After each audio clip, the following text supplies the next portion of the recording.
Linz. Kwa hivyo simu yangu ushaifanya ni kama ni yetu. Tunashare mimi na wewe. Hakuna mahali hujui kwa hii simu. Umechokora kila mahali. Technician. Wewe sasa yani ni kama hata ukikuwa mkubwa utakuwa mtu wa kutengeneza masimu, engineer. Wacha wenye wana repair hapa tao. Si ndio? Hebu kwanza nipe simu yangu. Hata kwanza hujai niambia ukikuwa mkubwa unataka kuwa nani? Mtu mzima.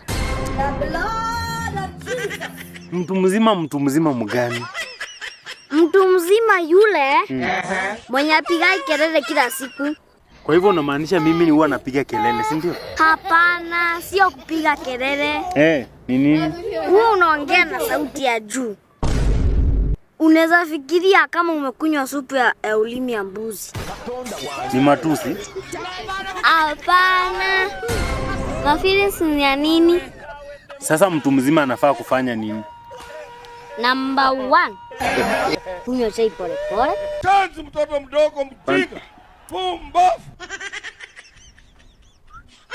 Kwani mimi nakunywanga chai haraka haraka? Number 2. Haulizi mtoto maswali mingi. Alafu. Number 3. Maisha ni most. Linz. Unani advice, si ndio? Hapana. Kwa hivyo mimi ni mtu mzima mbaya, si ndio? Sio mbaya. Kama si mbaya basi ni nini? Umechoka.